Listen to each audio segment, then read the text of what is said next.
mbokk yeeg xarit yi ñu daal di jàll ci suñu invité politique bu altine tey mi ngi Maram Ndiaye di dalal ki nga xam ne moom moo di monsieur Abass Fall di coordonnateur bu PASTEF mi ngi maa ngi lay nuyu. maa ngi lay fay Alaaji Boubacar Diallo di nuyu également les téléspectateurs d'ITV la télévision d'ici et d'ailleurs di am mbégte comme ni ñu koy defee altine bu ne di ànd ak yow si biir émission Tok Tok Sénégal rawatina su jotaay bi nga xam ne rek moom la ñu fàggal ñi nga xam ne rek ñoom ñooy yëngat si wàllu politique.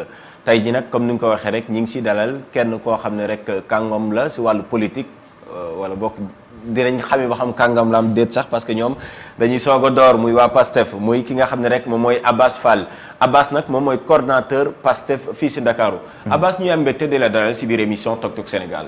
jërëjëf Migui jërëjëf Boubs maa ngi leen di nuyu di kontaan ci sama teewaay ci seen plateau et di ñaan lépp luñ fi wax mu nekk njëriñal Sénégalais yi bëggoon naa tamit avant may démarrer ma jaale la communauté musulmane bi nga xam ni taxt nañu ndeyu xale yi ndeyu daara muy ndeyu alxuraan aussi ma bëggoon profité ci plateau bi pour vraiment jaale sénégalais yëpp nga xam ne tey alxuraan ñàkk na mais aussi alxuraan ñàkkul ci benn côté parce que tasaare na ko ci biir Sénégal tasaare na ko ci biir adduna bi ma bëggoon aussi profité ci plateau bi aussi pour rendre hommage aussi à Serigne Saliou Mbacké bi nga xam ne tey ñu ngi fêté fukki ak ñetteel ci disparition mu nekk coïncidence parce que ñoom ñaar ñëpp ay nitu daara la ñu woon Serigne Saliou ñëpp xam nañu li mu def ci gone yi moo tax mu doon digle sax tazawudu sihaar ñu di ko jàng pour xool naka la ñuy def pour tàggat xale yi mu tombé tey aussi Seyda dem yal na yàlla yokk seen leer di ko jaajëfal baax a baax kon moom mooy suñu gan di Abass Fall wax naa ko léegi moom mooy coordonnateur PASTEF fi nga xam ne rek moom mooy si Dakar alors Boubacar gis nañ ni si wàllu actualité bëri na ay ponk yoo xam ne bëgg nañ ko waxtaanee ak moom bokk na si yooyu la actualité mooy njiitu réew Macky Sall dafa jël wala bokk mbëbëtam mooy yóbbu sa assemblée nationale ab loi bu yees ngir ñu indi ay coppite ci li nga xam ne rek moom la ñu tuddee état d'urgence ak li nga xam ne rek moom moo di état de siège alors est-ce que vous avez des remarques particulières par rapport ak bëgg-bëgg njiitu réew mi ci ponk boobu. waaw xam nga le président Macky Sall tàmmal nañu yu mel noonu remarques yi ñuy def bari na yàgg nañ ko def ci première loi d'habilitation bi nga xam ni déposé woon na ko à l'Assemblée nationale amoon na ay remarques yu ñu defoon liñ ci mën a wax pour le moment mooy ne Macky Sall ci benn dynamique rek la nekk jël réew mi teg ko ci loxoom tailler des lois sur mesure pour moom parce que tout simplement xam nañ fi mu bëgg a dem lecture boobu la ñu mën a am pour le moment en attendant mais est-ce que ñun oui au niveau de notre parti ñu génnee un communiqué officiel pour wax lan lañ ci xalaat exactement. d'accord mais est-ce que tamit maanaam su fekkee dañuy sukkandiku si li nga xam moom mooy loi beeg motif yi parce que gis nañ ni tey jii gis na ni luñ ci yokk moom moo jëm si wàllu catastrophe naturelle yi ak li nga xam ne rek moom mooy sanitaire yi. Assemblée nationale lañ daan jaar ñu may leen sañ-sañ fukki fan ak ñaar mu jàpp ni dafa luur dafa yéexaay parce que noonu lañ ko bindee dafay diis si moom trop est-ce que tamit comme nuñ koy gisee coronavirus am ay yeneen jëye yoo xam ne xamuñu kañ lay ñëw loolu it baaxul muy jaar directement si moom muy jël dogal bi ndax mu gën a gaaw. waaw mais xam nga la loi est du domaine de l'Assemblée nationale. parce que bu ñu nee fukki fan ak ñaar dafa diis ci loo xam ne peut-être catastrophe naturelle la buy am mais on peut toujours convoquer. Une réunion d'urgence de l'Assemblée nationale. loolu mën na nekk mën nañ ko convoquer daar Assemblée nationale donc ñëw voter lu muy voter ñu apprécier. mais on n'a pas besoin de donner tous ces pouvoirs-là au président de la République. et c'est dangereux ça veut dire que Assemblée nationale daanaka déjà amatul njëriñ. te c'est l'état de droit qui est menacé fu mu toll nii à travers ce que Macky Sall veut faire. ñun nag xam nañ ni acte bu mu posé c'est beaucoup plus un acte politique. qu'un acte de droit. parce que Macky Sall am na lu mu fas yéene def ci pour ñu jox ko les pleins pouvoirs. pour mu def lu ko neex ce n'est pas seulement par rapport aux sinistres qui peuvent arriver wala par rapport à la Covid mais Covid bi mu ngi nii. ça n'empêche pas que nit ñi circuler. au contraire on nous demande tout simplement de respecter les mesures barrières.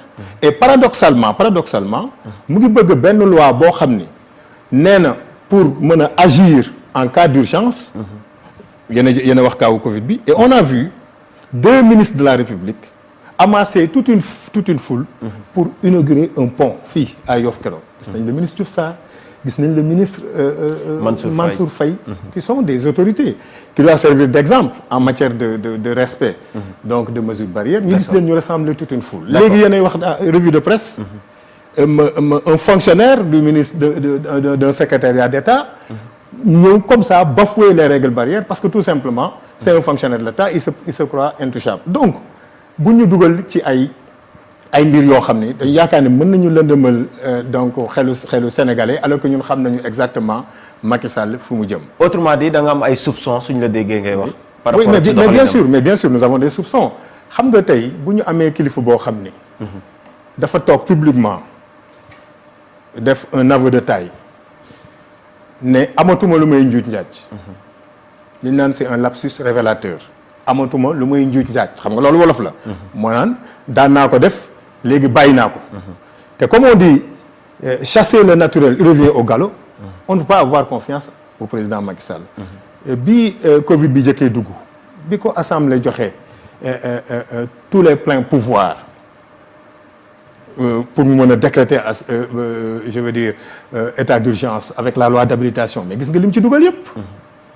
gis ngeen li mu dugal ci loo xam ni ce n'était pas du domaine de la loi d'habilitation. mais ba tey dégguñu leen si pàcc boobu nga taxaw noonu.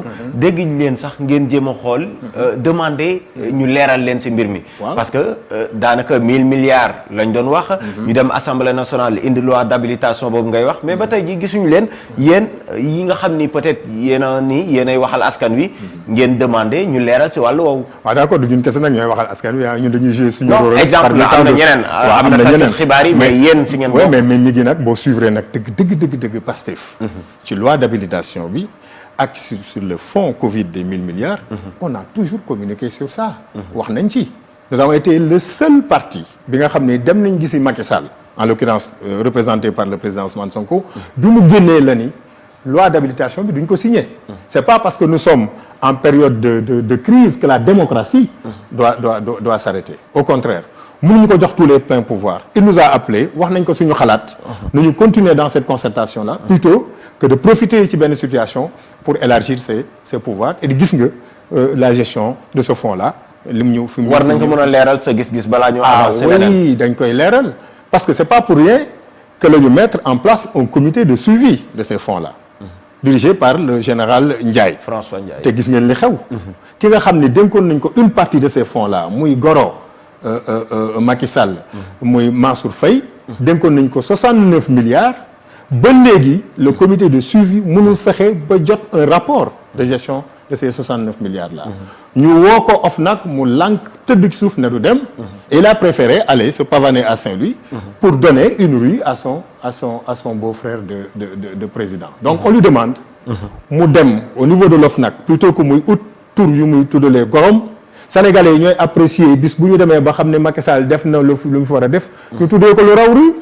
loolu jarul c'est pas la peine donc na dem OFNAC. wuyu ji. wax fan la dugal suñu 69 milliards. parce que suma xaalis la sa xaalis la xaalisu Bourse la xaalisu ITV la xaalisu UREJ xaalisu contribuable sénégalais yi loolu lañ ko laaj mu def plutôt que de.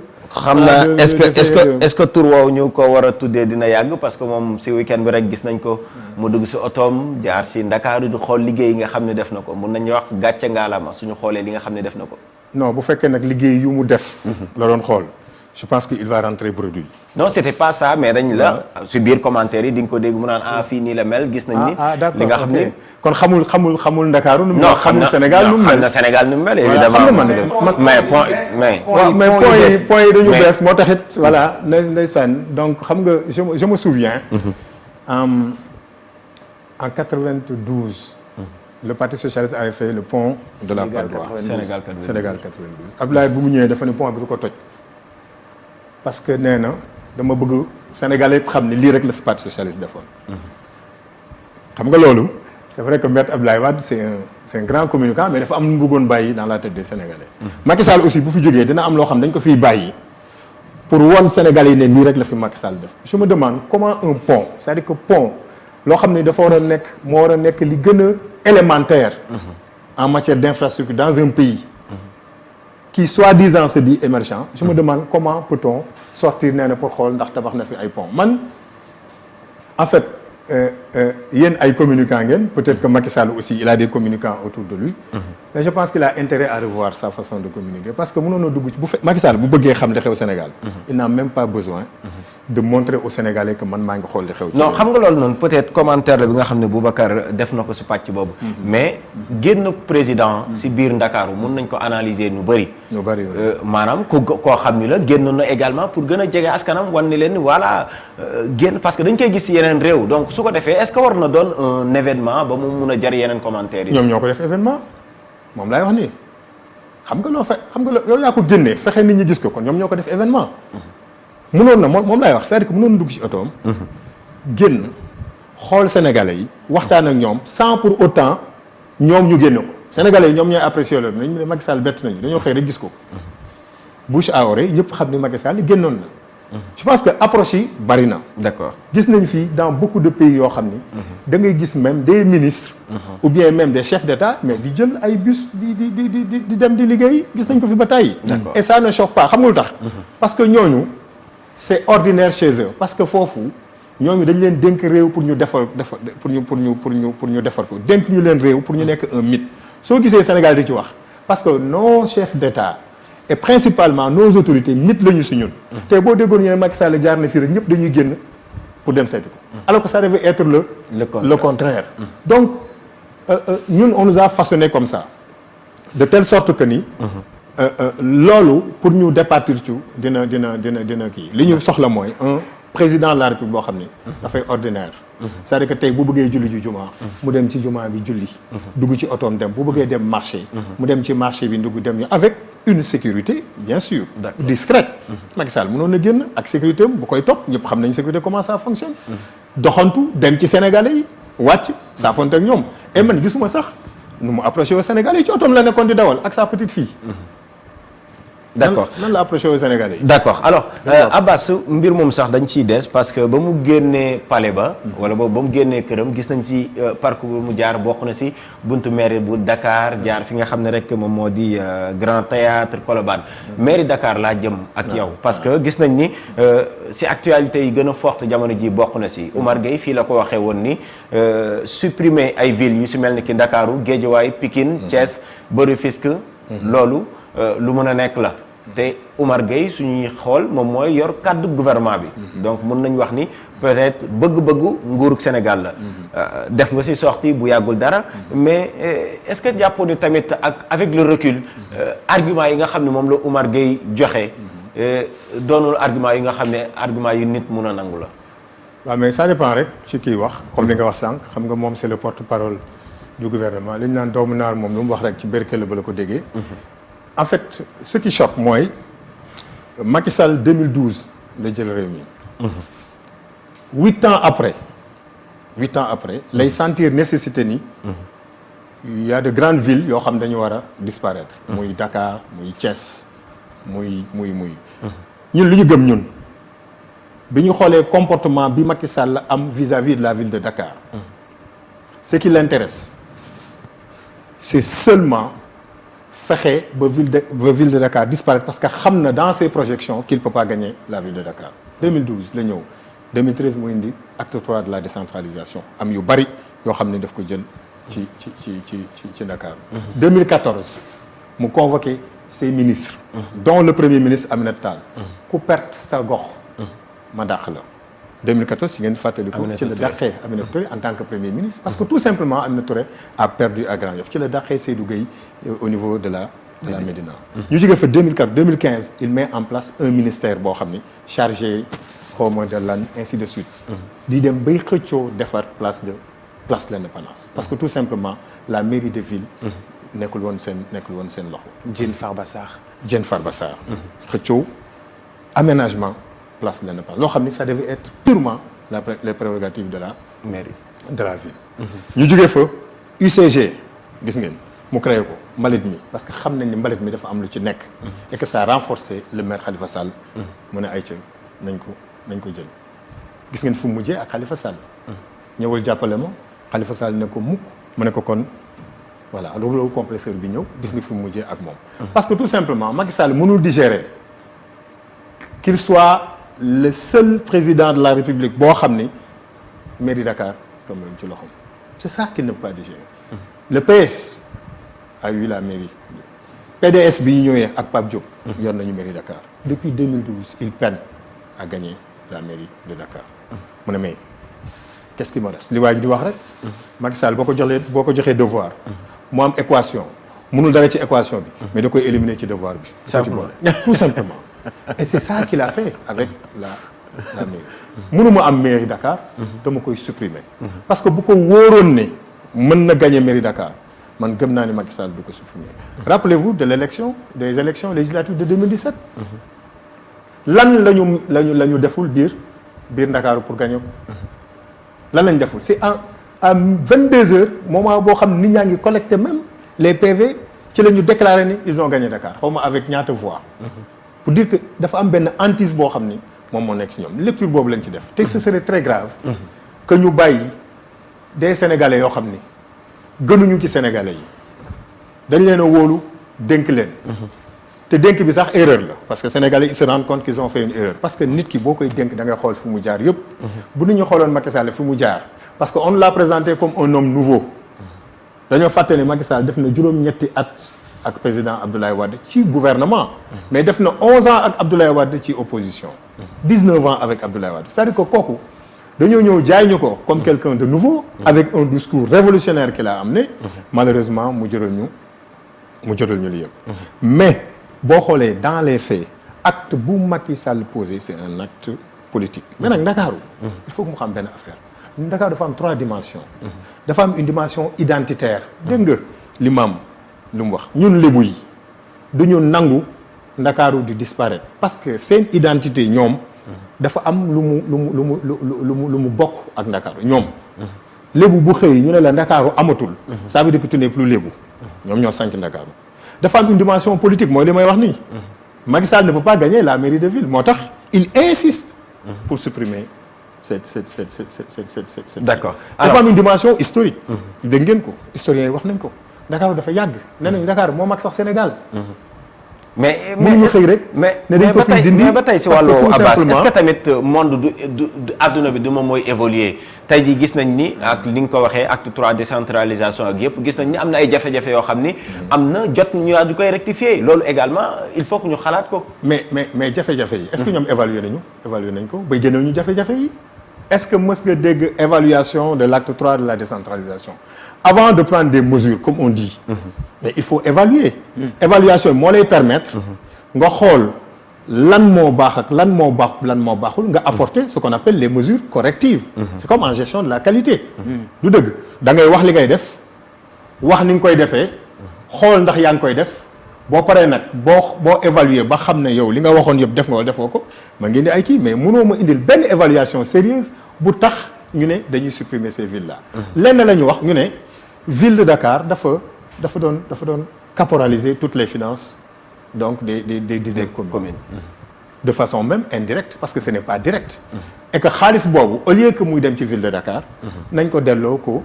mais su demee si commune yi dem directement si askan wi. waaw mais loolu c'est-à-dire que loolu moo amul sens. d'accord parce que de la même façon. que effectivement les communes. am na de façon indirecte lu ñu daan jox la ville mais la ville de Dakar aussi da daan def ci commune yi. d'accord alors say argument sànq si njëlbeen wàllu li nga xam moom mooy suppression ville yi. Khalifa Ababacar Sall turam lu mu si ñëw dafa bëri. est-ce que lii tamit nekkul Boubacar benn aveu que ni nangu ngeen ni Dakar benn roi moo fi am.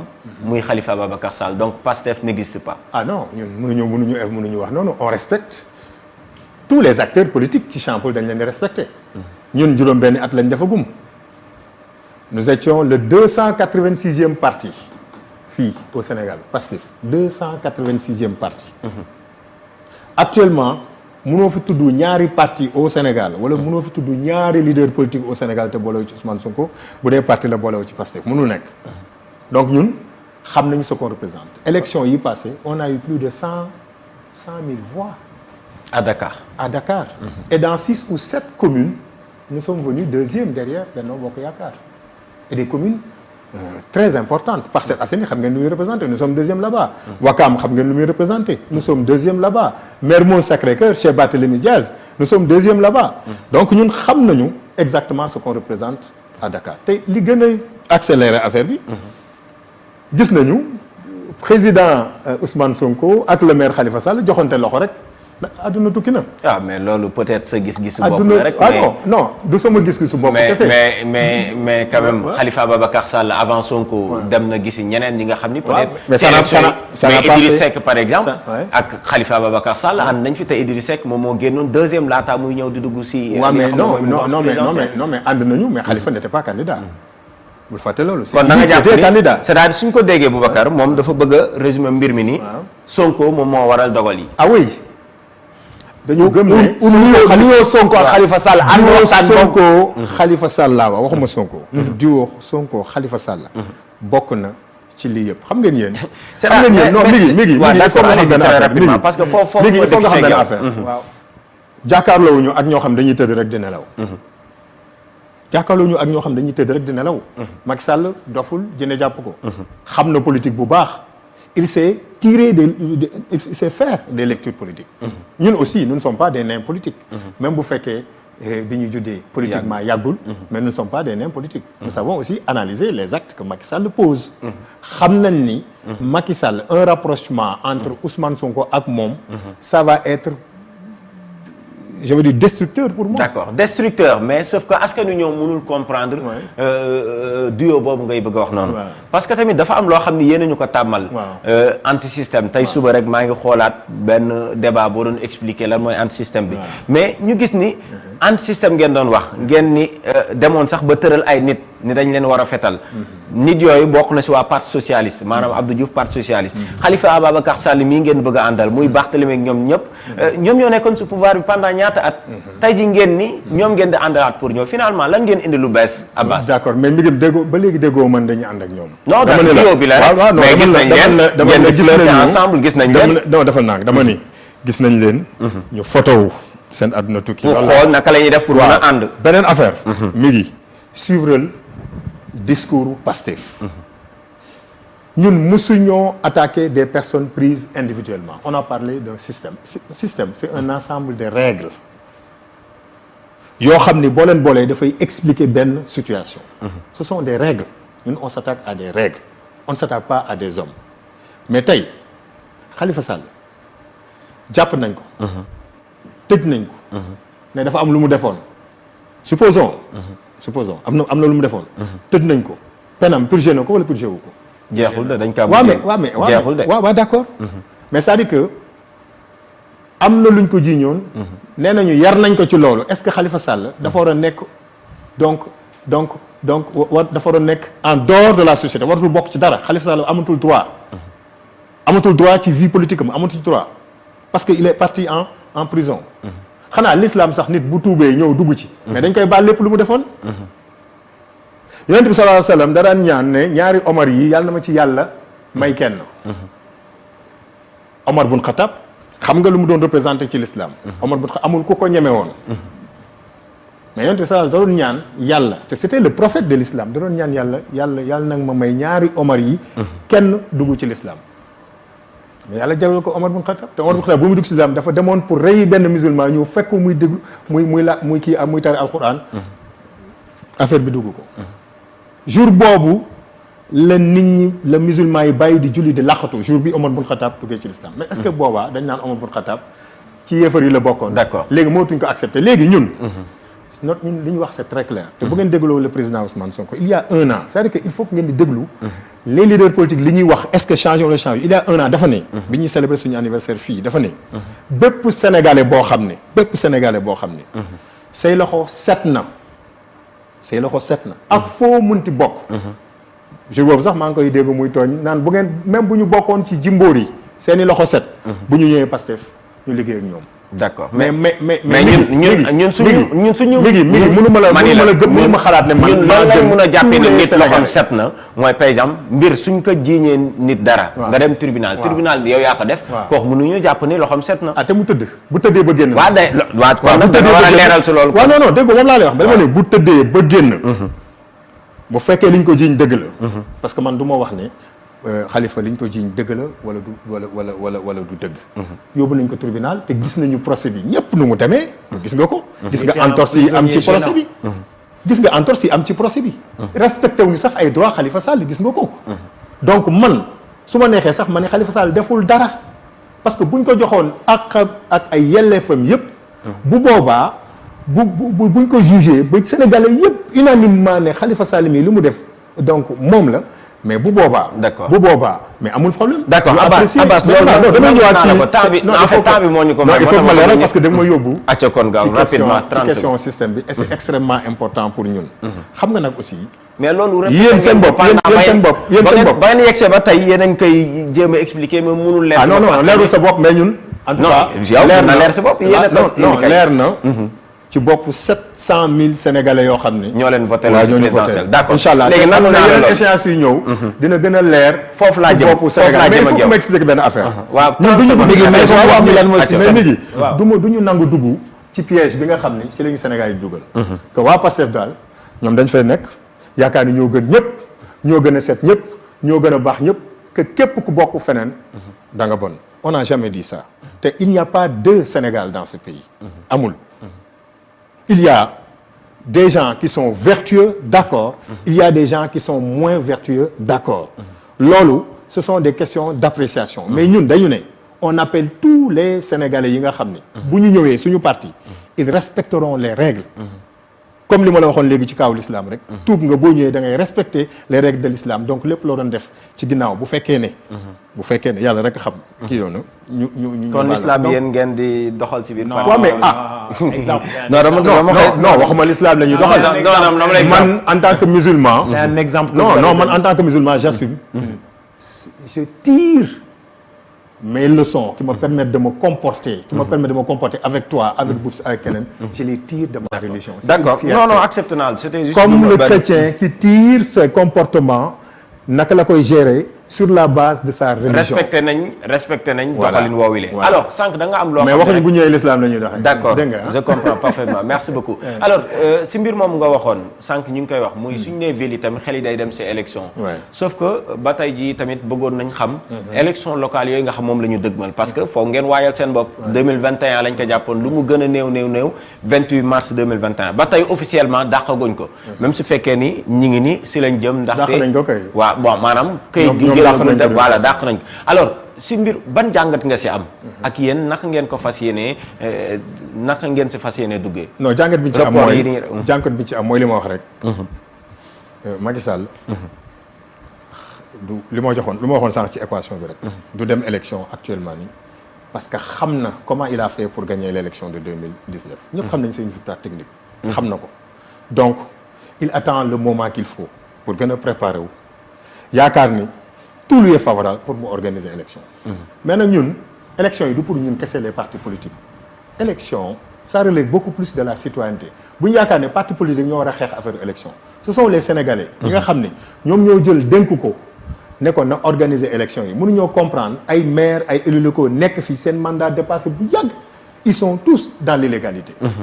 na organiser élection yi société civile dañ leen di woo suñu kilifa diine yi dañ leen di woo dañuy woo jaaykatu gerte caaf bi dañuy woo Boubs mi dañuy woo ñeneen pour ñu taxaw pour Macky Sall organiser des élections démocratiques et transparentes. Sénégalais dañu war a boole ci benn front pour exiger loolu. léegi proposition laa bëgg nga indil ma parce que suñu nee par exemple dañ koy dàq parce que yéen tamit mënoo leen bëgg benn mbir ba pare ak contraire am. lan lañ bëgg ak maanaam dañoo dem si dialogue. yéen ñëpp a ngi fa. ngeen toog waxtaan dialogue politique bi. dialogue politique bi la national demoo leen mais yéen a ngi si politique bi. alors ba ngeen demee si ngeen proposé ni nañ auditer processus bi. mbir moomu tey jii moom moo tax ñu daal di koy dàq. mais audit boobu. ça n'a rien à voir avec le dialogue.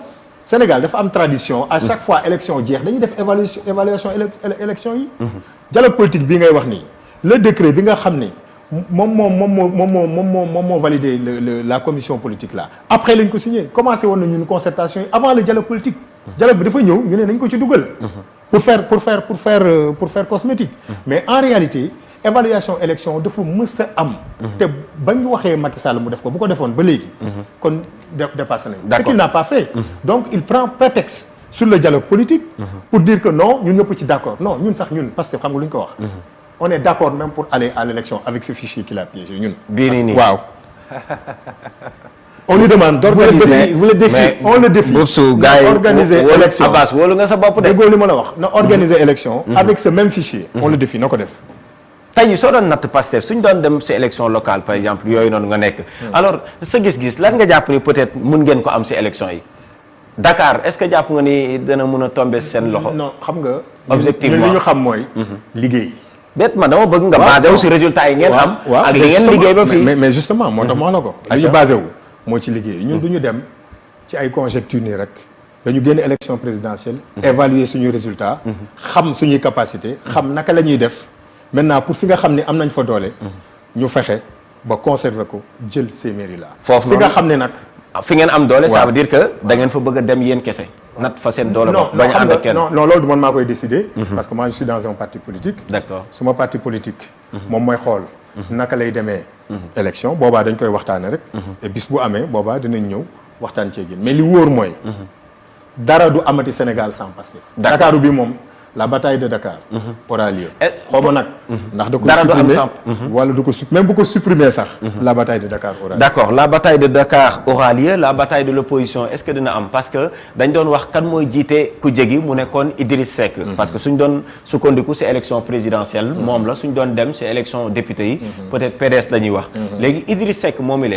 nga xam ne moom la ñu doon tudd dem na moom mooy njiital conseil économique sénégalais xam nañ ko depuis 1er décembre ba tey jile alors. tey jii est-ce que mun nañ jàpp ni peut-être yéen mun ngeen jàpp ni yéen ay leaderu opposition bi parce que gis nañ tamit waajoo ñu doon tudd sànq muy Khalifa Ababacar Sall noppi woon na waaye jamono ji moom moo yor taxawaay bi mooy wër di dajale ku jegi pour jéem a jàmmaarloo pouvoir bi. waaw mais ñun moom du ñu taxaw ñun ñooy leader de l'opposition sénégalais yi ñoom ñooy apprécier. li ñu xam mooy ñun. ñu ngi opposé wu. demuñu dikkuñu. waxtaanuñu waxuñu téléphone. waxtaanuñu par personne interposée. ak kan na leer parce que yéen a ngi waxtaan. ñun waxtaanu leen ak kan. waaw mais xam nga bu ma nee opposition kay. non déet mais yéen a ngi waxtaanu leen Macky Sall non dama bëgg loolu la mais yéen a ngi waxtaan ak Khalifa Sall. non mais Khalifa Sall. il est de l'opposition. il est de l'opposition. ñu ngi waxtaan ak Khalifa Sall dans le cadre de l'opposition. pour mettre un large front. ñu ngi waxtaan ak waa PDS. ñu ngi waxtaan ak ñi nga xam ni. actuellement. ils sont dans l'opposition. attention ma teg foofu sama loxo. waaw ayca boobu yéen a ngi waxtaan ak PDS. waaw Khalifa Sall. oui ak yéen. mais yéen ñett ñooñu bu ngeen àndee da ngeen koy sonal nag yéen tamit nag. non ah déet mais boobu si yow tamit yaa ngi fàtte kan la Macky Sall àndal. non mais kan la àndal présidentielle bi. kan la àndal Idrissa Seck. waaw mais ñan ñoo àndoon ak ñeneen ñu war a ñëw parce que ñan ñoo àndoon ak Idrissa Seck ci coalition. mooy ñoom Khalifa Ababacar Sall Malick Gakou ñoom ñëpp. mais noo jàngatee. entrisme wala bokk li nga xam ni moom la Idrissa Seck def nii àndoon ak yéen. toog ak yéen le lendemain des élections. donc puis après mu ne vraiment depuis 15 mois maa ngi waxtaan ak moom ci suuf. déggoo nañu noo ko jàngatee. yow yaa ko wax de yaa ni moom nee na depuis 15 mois mi ngi waxtaan ak moom non ci moo suuf. ko ay propos mi ngi waxtaan ak moom ci suuf. en fait ñun aussi dañuy respecter aussi la classe politique dañuy respecter parti bu ne. direction bu voilà choix am. il a fait le choix d'aller rejoindre Macky Sall mais na xam ni. ñun au niveau de l'opposition ku ànd ak Macky Sall rek tu es contre nous. d'accord waaw. Dernière question. On te met dans le même panier que Macky. alors dernière question Boubacar bon damay dugg ci li nga xam ni ñoom ñoo ko fi indi woon. moom mooy VAB yi. parce que juróon na fi tamit biri la woon ci Sénégal parce que jamono jooju ñu ngi doon wax vacances citoyennes dina amam déet yéen ngeen ñëw ak seen benn initiative muy vacances agricoles patriotiques. alors mais nag boobu ba tey sénégalais yi dégguñ leen. ngeen def xayma bi c'est intéressant également nga wax ñu. merci lan moo tukkee ci loolu ngeen doon def. mais merci Migui. moom xam nga wax naa la ko léegi. activité boo ci nekkee da nga koy évaluer joxe les résultats. tu as bien fait de poser la question. nous avons une commission boo xam ne dañ ko mettre en place. mu ngi collecter les données. pas plus tard que moi ça fait 3 semaines.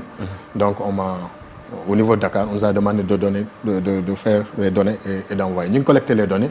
et bientôt di ngeen gis la contribution des VAP. donc ci production agricole bi de façon générale. D'accord. principe bi moo doon. ñun nous sommes dans l'opposition. yoruñu xaalis yoruñu ay milliards. mais nous avons la volonté. et nous avons un leadership positif incarné par quelqu'un. leadership boobu kese la ñu utiliser pour ne jeunes yi mbay moo ko yor. te mbay dafa am lu bari lu muy indi chaîne de valeur. boo bayee mën nga transformer boo transformer mën nga jaay mën nga exporter ainsi de suite mën nga lekk comme kii bi ñu doon waaye ndaw si li mu doon préparer léegi. ngalax bi. bon vraiment c'est voilà. Sénégal la gerte gi fi lañ ko defaree. dugub bi fi lañ ko defaree. donc bay dundee. bay jaay ainsi de suite. loolu la bëggoon 30 secondes rek Boubacar si wàllu woowu. évaluation bi loolu leer na 30 secondes si gerte googu nga wax sax moom moo tax xel mi demaat si. njaayum gerte bi tey soo doon def benn évaluation ban gis-gis nga si am. waaw si très rapidement. c'est très xam nga bu ñu waxee rek dañ naan Pastef dañu critiquer mais yéen seen bopp xam nga ne échec la parce que bu ñu demee tey ba Modou Diagne Fada.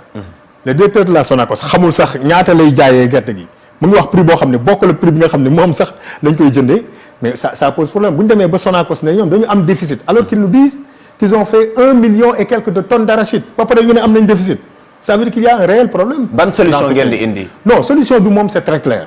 c'est-à-dire que dañu war a encadrer baykat yi dañu war a ñun on est dans une dynamique de coopérative agricole. am ay fermiers agricoles organiser leen. li ñuy bay ñu mu permettre leen ñu vivre ci dignement ñu jëndee ko li ñu ko war a jëndee. renforcer nos industries locales comme ay Sonacos yi dooleel ko fexe ba gerte gi warul sax génn Sénégal. wala bala moo génn dañuy fexe ba Sonacos li mu soxla yëpp mu am ko ñu soog a exporter li ci des mais ñaaw na. ñu bay gerte fii. ñeneen ñëw jóge bitim réew. jënd ko yóbbu ko transformer ñëwaat duñu ko jaay alors que nous avons la Sonacos qui est là loolu mooy wane ni dans ce domaine-là l'État a encore une fois échoué comme dans beaucoup de domaines. Abass Fall yow yaay coordinateur Pastef bu Dakar waaye balaa muy dem bëggoon naa mu wax ma population yi nga xam ni ñoom foofu la TER bi jaar. TER bi dañu waxoon ne dina ñëw décembre. ñëwagul. yóbbuwaat nañu ko. yéen Pastef boobu ba léegi da ngeen critiqué woon TER bi. ne vraiment ni nga xam ne xaalis yi ñu ci def. du woon priorité yi. et ba léegi dafa mel ni yéen a ngi commencé am raison parce que ba léegi. TER bi dawagul. waaw xam nga dañu fi waxoon 700 milliards. président Ousmane Sonko génn na leen 1300 milliards. mu génnaat ne Sénégalais bu ngeen gisee TER bi mu daw fii ak 2020 ma bàyyi ma weddi li ma nekkoon. TER baa ngi fële pënd on def nañ ci 1300 milliards. pendant ce temps-là hôpitaux yi garab sax amu fa. pendant ce temps écoles yi jànguñu. pendant ce temps yaa ngi gis ni baykat yi nii seen gerte gi mënuñu koo jaay. lu ñu fa waxoon décembre le ministre bi ñu dàq xam nu mu tuddati. Oumar Youm avril la waxoon 2020. dégg nañu goro bi comme jox nañ ko transport mu yóbbuwaat ñu 2021 mais nañ leen yónni yàgg xool avec tout ce que le TER là a créé comme malédiction pour les Sénégalais je suis dama dem Yarax un jour.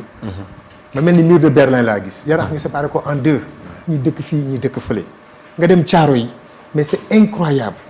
pour lan pour 12 kilomètres comme 23 kilomètres de rail 1300 milliards les Sénégalais souffrent actuellement à cause de ce TER-là on a déplacé des gens pour rien 1300 milliards ak ñan ñooy jël TER bi loolu mooy les questions de priorité yi nga xam ne waroon nañ ko poser moo tax ñun ñu ne dans notre pourtant les gens même chose la ñu waxoon ci Ablaye Wade bu muy defar autoroute bi mais pourtant bu mu paree ñëpp a ñaanal Ablaye Wade waaw mais ba léegi autoroute bi mais il y a des problèmes mais d'accord mais xam nga autoroute bi boobu su ñuy fréquenter autoroute bi mais bokkul ak ñuy fréquenter TER bi autoroute bi ñaata nit ñoo koy traverser par jour.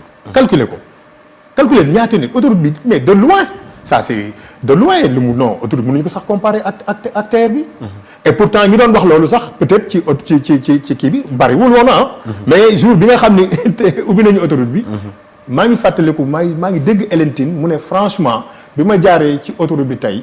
Vraiment, j'ai été fier du président Abdoulaye Wade. D'accord. Beaucoup de Sénégalais ne diraient pas. D'accord. Alors, Boubacar, alxamis ak jàmm. njiiti réew mi Macky Sall dafa fas yéene janook askan wi.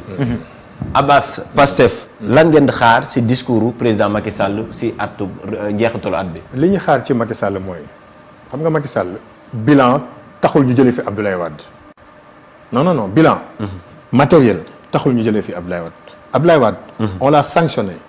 parce que il a eu un bilan immatériel négatif chez les Sénégalais Macky Sall bu mu ñëwee dégg leen ko fenn mu dig Sénégalais ay pont dégg leen fenn mu dig Sénégalais leneen pour tout 500 000 employés yooyu diggaat na sax 1 million mais ñu ngi koy xaar dafa ni woon je vais restaurer l'état de droit loolu la waxoon.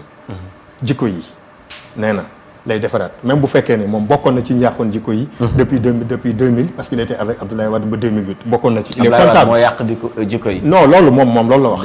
non dafa ni moom kay yow non Macky Sall laay cité. dafa ni su ma ñëwee damay rétablir l'état de droit. ça veut dire que état de droit amul woon. te bokkoon na ci ñi nga xam ne ñoom ñoo fi nekkoon de 2000 à 2008 c'est lui qui nous parle d'état de droit moom moo ne jikko yi dama koy defaraat moom moo ko wax en attaquant Abdoulaye Wade. il s'attaquait au bilan de Abdoulaye Wade dont il est comptable 8 ans de campagne avec donc je ne fais que le citer. donc bi mu ñëwee loolu defu ci dara loolu lañ koy wax na ko continuer la mu diggoon Sénégalais yi. na ko def. d'accord te mu fexe. ba génne ci boppam une 3e candidature pour 2024. su ko loi maye nag. mani du question xoolal moom mais non loi mënu ko may. la loi est claire. nul ne peut faire 2 mandats consécutifs. mais bu njëkk bi nee nañ bokk ci loolu kay. ñoom ñoo ne seen bokk ci argument. bu ko loi bi mayee sax dinañ ko empêcher. comment bu ko loi bi mayee. dinañ ko empêcher du voter Sénégal Macky Sall. Pastef li ngay wax nii xam nga ni. dama ne la lu la si mën a fekk bëri na. mani non li ma wax c'est très clair et je l'assume dama ni même bu ko loi bi mayee Macky Sall du voter fii Sénégal te loi bi mënu ko may. mais là Abdoulaye Wade bi ñu ko defee fii les gens se sont levés contre te gis nga la ko dal nag na dem on le défie na dem et je ne suis pas le seul à le dire. déet ñun kay. dégg nga barke démb les jeunes de Y'en a marre lu ñu wax. bu jaree suñu bakkan jox ko dinañ ko jox bu jaree ñu joxe suñu bakkan nañ joxe suñu bakkan loolu kay c'est très clair. bu waxee ça Abbas je l'assume. d'accord pour permettre mu am fi 3e candidature. d'accord parce que les Sénégalais n'ont pas été tués en 2011. pour que moom mu ñëw di répéter la même chose duñ ko accepter. alors Abbas ITV ñu ngi lay jaajëfal baax a baax moi. si ni nga accepté ñëw si matin bi. Merci, waxtaan Migui. ak ñun si ponk politique yi. merci Migui. Merci je vous beaucoup. remercie. Je remercie aussi Boubs di leen encourager. parce que moom yàgg naa ko xam naa fàtte na yàgg nañu defal ay voix et tout ça. Effectivement. yàgg na et puis je l'apprécie beaucoup c'est pas parce qu'il est là. et c'est un exemple à donner aux jeunes comme vous. jeunes journalistes di ñaan ITV. yàlla na fi yàlla def jàmm. li ngeen bëgg dans le cadre de l'audiovisuel. yàlla na leen ko yàlla defal. di ñaan nag jàmm am Sénégal parce que bu jàmm amul Sénégal. lii sax defe naa duñ ko mën a am maa leen di remercier bu baax a baax. Abbas Fall est le coordonnateur de Pastef à Dakar di ko gërëm bu baax a baax di ko sant yéen it di leen gërëm di leen sant di gërëm Migui Maram Ndiaye. Mesdames, Messieurs, c'était votre matinale d'information Tok Tok Sénégal. Notre invité politique du lundi était bien là. Merci à toutes et à tous. Rendez-vous s'il plaît à Dieu, ce sera demain. D'ici là, portez-vous bien et portez bien vos masques. Surtout, protégez-vous. Merci et ciao. À demain.